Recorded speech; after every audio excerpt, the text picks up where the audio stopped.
안녕하세요. 김유갑의 경제부동산입니다. 구독, 좋아요 부탁드립니다.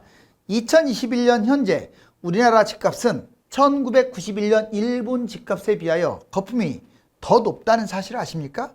거품이 생기기 전만 해도 일본과는 다른 점이 많았지만 빅데이터 결과 지금은 GDP 대비 주택가격, 소득 대비 가격, 통화량 대비 주택가격 등 그 무엇을 비교해도 과거 일본 버블 붕괴 시절보다 위험하다는 충격적인 결과입니다. 5억이 1억 되는 아파트가 속출할 것이며 상대적으로 거품이 많이 낀 비싼 아파트의 하락폭이 큽니다. 누구에게는 위기이지만 누구에게는 기회입니다. 유료 상담은 010-3999-8808 전화 주십시오. 자, 5억 집이 1억이다. 한국 30년 폭락 일본과 똑같다. 너무나 닮은 꼴이라서 조금 안타깝습니다. 자, 이거는 일본 열도죠. 그리고 우리나라 대한민국. 자, 이제 이거 아주 별표를 쳐놓을게요. 뭐 솔직히 말씀을 드리면 일본처럼 30년 잃어버린 30년 세월만 안 가면 돼요. 저도 우리나라가 선진국으로 무한정 발전하길 바랍니다. 자, 그런데 이제 한 일본은 30년 동안 지금 헤매고 있는데 우리나라는 그럴 것 같지는 않습니다. 모든 정황상 하락은 맞아요. 언젠가는 해요. 근데 그렇게까지 길게 할 것 같지는 않고, 자, 이거 왜 별표를 쳤냐면 폭락을 두려워하지 마세요. 어차피 자본주의는 재화는 부동산, 주식, 뭐 금, 은, 원자재, 유가 뭐 할 것 없이 폭등락의 연속이에요. 내가 하기 싫다고서 안 하는 게 아니에요. 그게 자본주의의 이치예요. 자, 보자고. 많이 하락할 곳, 내가 많이 빠지면요 더 많이 빠진 걸로 갈아타세요. 그게 최고의 기회인 거예요. 강남 한강변이 정말 많이 빠질 거예요. 강남 안 빠진다고 지금 말 같은 소리 하라고 그래요. 과거에 강남 비교하면 1위였어요. 하락률. 이번에도 제일 많이 빠질 거예요. 왜? 비싸니까. 두 번째, 서울 비싼 아파트. 내 건 안 빠진다 그런 게 어디 있어요. 안 빠지는 아파트란 없습니다. 안 빠지는 주택이란 없어요. 1, 2기 신도시, 특히 경기도에서는 1, 2기 신도시가 제일 폭락할 거예요. 왜? 많이 뛰었기 때문에. 거품이 비싸니까. 자, 그다음에 경기도의 비싼 아파트, 뭐 재개발이 됐든 재건축이 됐든 아니면 새 아파트가 됐든, 광역시의 비싼 아파트, 이거 특히 5번. 광역시는 지금 5배 뛴 곳, 6배 뛴 곳도 있어요. 비싼 아파트. 이거 아주 위험해요. 누가 사주지도 못합니다. 고분양가, 참 지금 지어지지 않은 고분양가, 이거 마이너스 프리미엄이 속출할 거예요. 그 다음에 3기 미분양도 속출한다. 여러분들 2기 신도시 택지지구가 약 한 20-30%가 미분양됐다는 거 아세요? 그것도 타이밍 때문에 미분양된 거예요. 그 지역이 꼭 나빠서가 미분양된 게 아니라 별내 미분양됐죠. 자, 삼성도 미분양의 무덤이었죠. 이래도 일부 지역 초창기 때 미분양됐죠. 그것뿐입니까? 경기도에 얼마나 미분양이 많았는데요. 그런 것들이 더블 같죠. 여기 보세요. 그럼 하락 위험 대상이 누구냐? 다주택자. 자, 꼭 기억하세요. 다주택자, 임대주택 사업자. 지금은 우리가 부럽다고 생각하는 집 많은 사람들이 하우스푸어가 되거나 아니면 파산을 겪는 1호가 돼요. 영끌로 매입한 사람들, 그 다음에 비싼 아파트를 갭 투자한 사람들, 그 비싼 아파트를 분양받은 사람들, 지방의 아주 고가 아파트들, 그리고 자본금이나 수입에 비해서 좀 과한 부동산을 잡은 사람들. 자, 폭락장에 그럼 어떤 방법을 취하느냐, 이것도 꼭 기억해요. 자, 무주택자는 무조건 집을 잡아야 돼요. 나 1억밖에 없다. 왜 1억이라도 잡으세요. 수도권에 3억짜리들 이런 것들 1억 5천 뭐 2억 이렇게 떨어질 거 아닙니까? 잡으세요. 자, 1주택자 갈아타세요. 왜 가만히 있습니까? 내 것이 3억 빠졌다고 가만히 있지 말고 6억으로 갈아타는, 그때 안 갈아타면 언제 갈아타요? 그 다음 분양권, 미분양 지천에 널려 있을 거예요. 이거 추가로 매입해도 됩니다. 물론 지나치게 무리하게 하라는 얘기는 아니에요. 하락장에는 나 빚 없이 잡았다, 이게 자랑이 못 돼요. 빅테크를 못하는 거죠. 자, 일시적 2주택을 활용하세요. 지금은 이런 거 권하지 않아요. 2주택 묶여버리니까. 또 비싸. 하락장은 달라요. 대출 전세를 활용하세요. 그리고 입지, 그리고 타이밍, 그 다음에 아파트 상품, 이 세 가지 딱 봐가지고 하나라도 업그레이드, 그러니까 한 군데라도 좋은 곳으로 가려고 노력하세요. 자, 오늘의 이제 포커스는 그거고, 이제 지금부터는 하락에 대해서 일본 닮은 내용을 쭉 말씀드릴게요. 일본 버블 붕괴 과정은요, 1985년 주요국 엔화 평가 절상, 즉 플라자 합의 때문에 미국이 일본이 너무 튀니까 일본을 붕괴시키려고 한 개 플라자 합의예요. 자, 1986년 금리 2.5% 수준 인하를 했고요. 그다음에 내수 확대 정책. 1986년에서 90년 도쿄 중심 부동산 가격이 그래서 폭등을 해버린 거야. 엄청나게 이 사이에. 그 다음에 90년 8월 금리 6.0까지 인상했는데 우리나라 뭐 이렇게까지 인상 안 하지만 우리나라도 지금 점진적으로 시장 금리는 무지막지하게 올라가고 있죠. 그러다가 결국 일이 터집니다. 1991년 4월. 이게 지금까지 갔어요. 물론 15년 바닥 찍고 좀 올라오기는 했습니다. 일부 아파트는 회복도 했어요. 근데 대부분은 아직도 바닥에서 헤매고 있어요.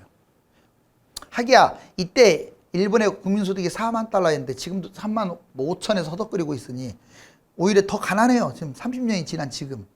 이해는 됩니다. 자, 시기 일본하고 한번 비교해 보자고요. 플라자 합의하고 1991년까지 되게 길죠. 자, 이때 1985년에서 91년 한 6년, 우리나라 2001년에서 2021년 대략 20년 동안 한 번도 지금 금융 하락은 한 적이 있지만 우리나라 자체에서 터진 적이 없어요. 법을 주체는 법인, 자, 부동산 업자들입니다. 근데 우리나라는 가계예요. 가계 대출이 많죠. 경제 상황은 경기 둔화기 때고 우리나라는 침체기죠. 지금 침체기입니다. 결코 좋은 시기는 아니야. 성장률은 높아도.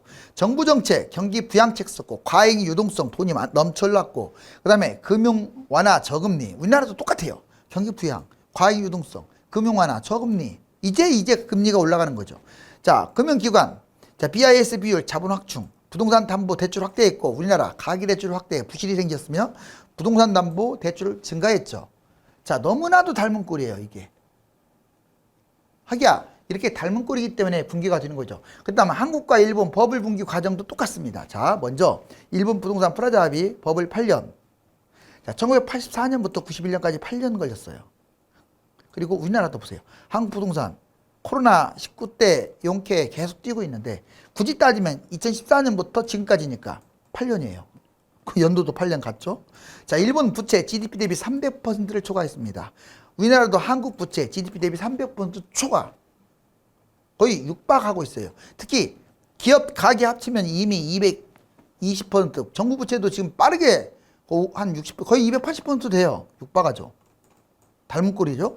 상업지, 일본은 주로 상업지가 폭등했어요. 341. 근데 주택지도 만만치 않습니다. 250% 폭등. 그리고 금리 인상이 화근이 됐죠. 자, 우리나라 서울 집값 250% 이상, 일부 지역은 300%. 자, 금리 인상 역시 이게 화근이 될 거예요, 이제.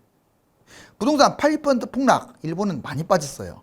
31년간 장기 침체. 우리나라 부동산 많이 빠질 곳, 이제 60% 폭락할 곳들이 나올 겁니다.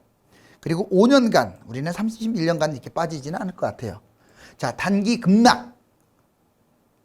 자, 일본 부동산 30년 폭락을 이제 10억씩 비교를 해봤어요. 시뮬레이션으로. 1991년 10억이고 2001년에 3억. 엄청 많이 빠졌죠. 자, 2011년 4억. 조금 회복했는데 2021년 현재 7억밖에 안 돼요. 아직도 물론 일부 아파트는 일부 부동산은 회복했지만 대부분 회복 못했어요. 끔찍하죠. 지금 몇 년이 흘렀어요? 30년이 흘렀잖아요. 자, 우리나라 보세요. 자, 우리나라 짧게 요약을 했어요. 대략 한 10년간으로 요약을 했습니다.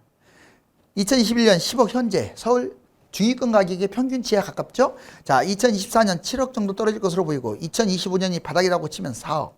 끔찍하지 않습니까? 자, 60%까지 생각하고 있어야 돼요. 자, 그 다음에 대신에 우리나라는 신고가 찍을 것 같아요. 자, 10억이 결국은 4억까지 떨어지지만 15억까지 올라가지 않을까라고 예측을 합니다. 다만 무조건 15억 올라간다는 근거는 없어요. 왜? 우리나라 거품이 너무 심하기 때문에 10억으로 끝날 수도 있어요.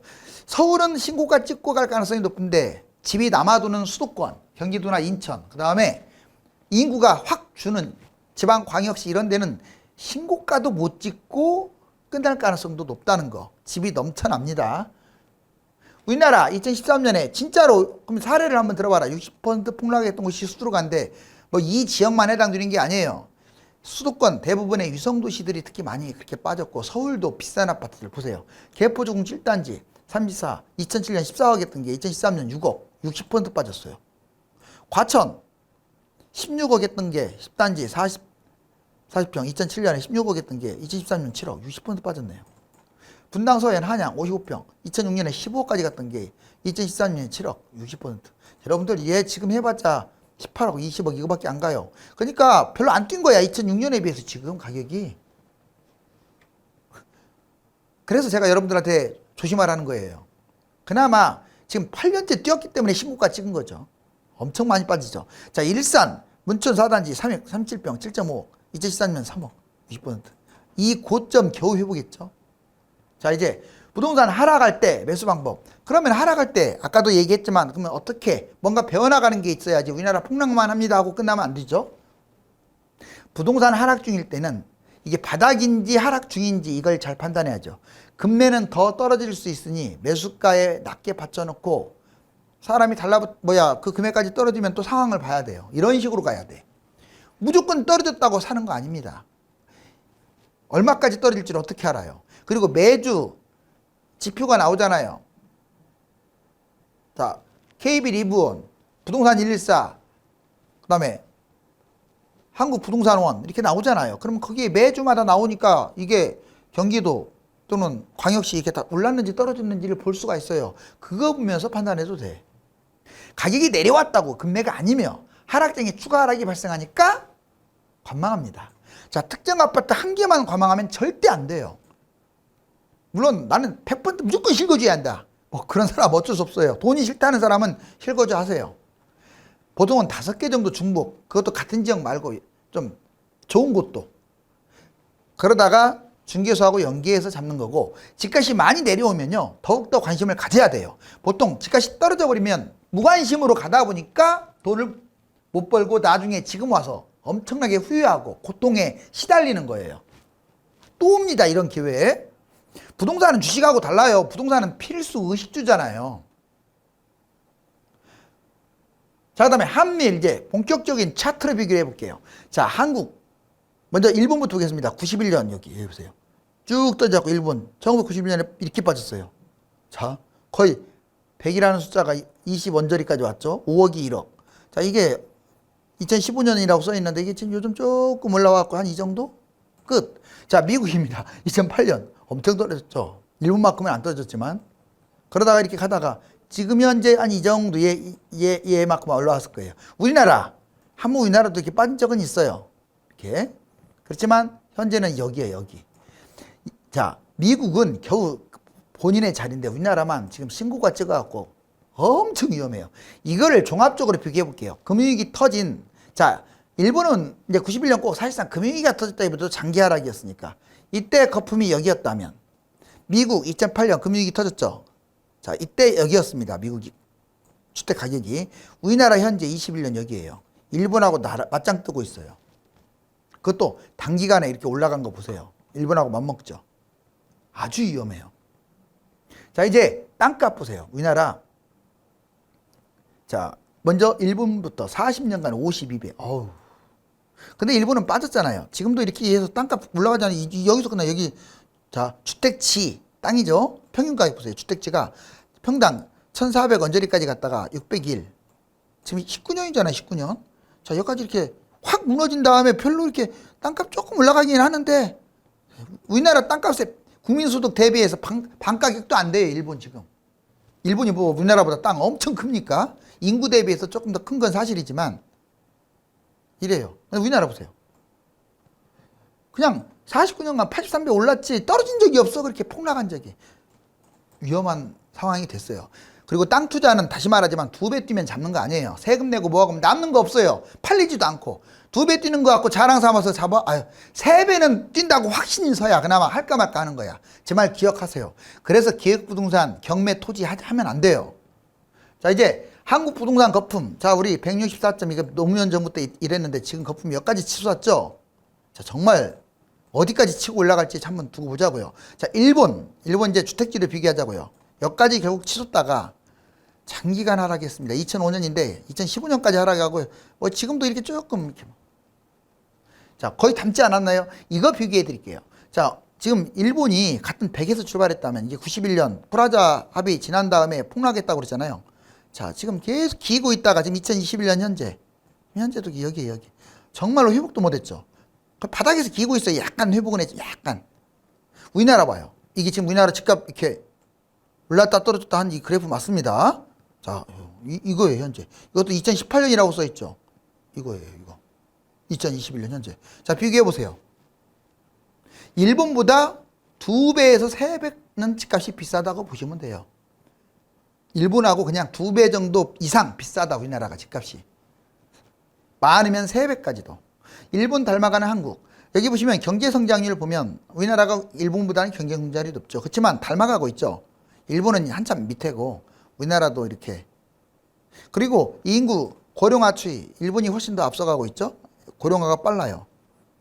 거의 28이라면 우리나라 지금 거의 20이 넘어갔어요. 그리고 속도도 일본하고 맞먹습니다. 근데 저출산은 우리나라가 더 일본보다 심각해요. 0.8명이 분기됐고 일본은 그래도 1명이 넘어요. 자, 이제 빈집 추이도 끔찍해요. 일본 2023년 대략 10가구 중에 2개가 빈집이야. 이게 시골집만 빈집이 아니에요. 도시에도 빈집. 그리고 이거 상속받을까봐 두려워해요. 일본은. 우리나라 상속받을까봐 두려워하는 사람이 얼마나 있어요. 남아도니까 집이. 남아도니까. 근데 10년 지나면 입장돼요. 이제 셋에 하나는 빈집인 겁니다. 빈집. 이건 유력한 거예요. 유력. 그 다음에 우리나라도 한국의 빈집 추이 보세요. 19년 151만 7천, 151만 가구. 여러분들 분당이 9만 가구밖에 안 돼. 10만 가구. 분당의 15배 집이 빈집, 빈집. 이게 시골집만 빈집이 아니에요. 요즘은. 조심하세요.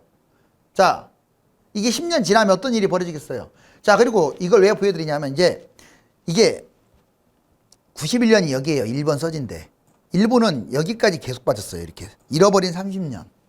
그렇죠? 물론 최근에는 조금 반등하고 있지만 자, 우리나라는 잘 봐봐요. 파란색이 떨어지고 검정색이 올라간 건데 자, 91년에 좀 빠졌다가 그 다음에 또 올라갔다가 또 97년에 빠졌다가 IMF 때문에 빠진 거죠. 또 올라갔다가 2003년에 빠졌다가 한 몇 년 빠졌죠? 그러다가 2006년부터 계속 올라가죠. 한 4년. 그러다가 2010년부터 빠졌다가 2014년부터 계속 올라갑니다. 이제 2021년까지 뛰었으니 그 다음은 뭐 계속 뛸까요? 하락 가능성이 높죠. 퐁당 아닙니까? 일본은 계속 떨어지는데 우리나라는 퐁당해서 집값이 버블이 심해요.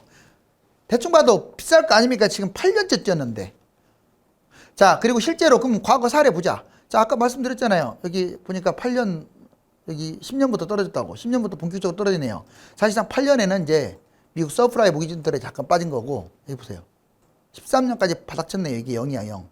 그 다음에 쭉 올라간 거야. 2018년까지. 아니, 2021년까지. 여기 부울경, 지방은 신기해요. 여기 오히려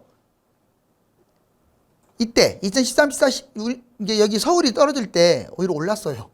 그러다가 서울이 막 올라가고 있는 2016년부터 19년까지 폭락을 해요. 그러다가 최근에 20년, 21년 서울이 뛰니까 같이 뛰었죠. 자, 나중에는 같이 갈 것 같아.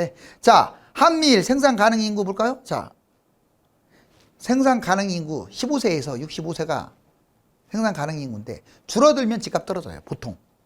늘어나면 집값이 올라갑니다. 보면 2007년에 정점을 찍었어요. 미국이. 자, 정점 찍고 내려가니까 주택가격이 폭락을 했죠. 그 다음에 일본. 자, 일본은 언제 정점을 찍었냐면 대략 한 91년에 정점 찍었습니다. 생산 가능 인구. 한필이면 그 프라자합이 지나서 폭락했을 때하고 일치하죠. 쭉 떨어지니까 주택가격도 쭉 떨어져요. 그러니까 생산 인구가 줄어드니까 주택가격도 떨어지고. 그래서 여러분들 10년차 부부, 30대 부부들 그 월 소득 또는 결혼한 숫자 이것도 집값에 영향을 주잖아요. 자, 우리나라 보세요. 2020년이 정점이네요. 이제 떨어질 때 됐어요. 이걸로 봐도 상당히 지금 위기입니다. 위기. 한미일 출생아 현황. 자, 미국입니다. 1.8명. 일본 1.4명. 자, 대만 1.2명. 우리나라 한 명이 무너져갖고 0.지금 8명 밑으로 빠졌어요. 심각하죠. 일본 토지 공시가격 찍고 여기 이게 0인데 0 밑에서 계속 이게 0인데 0 밑에서 계속 놀았잖아요. 지금 2017년이라고 써있네요. 이제 2017, 18, 19, 20 조금 올라온 거예요. 자, 우리나라 가계부채 비율 제일 높죠. 영국, 미국, 일본, 유로존, 중국을 다 제꼈죠. 100.6 지금 더 올라가고 있죠.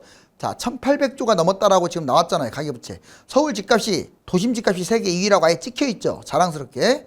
홍콩 다음으로. 물론 국민소득 대비 따진다면 중국의 도시들이 더 거품이 심하지만 단순하게 그냥 국민소득 무시하고 세계 도심 2위예요. 엄청나네요. 자, 일본은 이미 악어 입속으로 들어갔습니다. 우리는 악어 입속으로 이제 들어갈까 말까 이 시작점이죠. 이때 빠져나왔으면 좋겠어요. 빠져나오는 방법은 집값을 떨어뜨리는데 연착륙 서서히 떨어뜨리게끔 정부가 했으면 좋겠습니다. 집값이 세계 최고 수준까지 오른 상황에서 점진적인 연착륙을 시키지 않으면 일본처럼 잃어버린 30년의 전철을 밟을 수 있습니다. 부동산 폭락장은 100% 오니까 사전에 대비를 철저히 잘 해야 합니다. 감사합니다.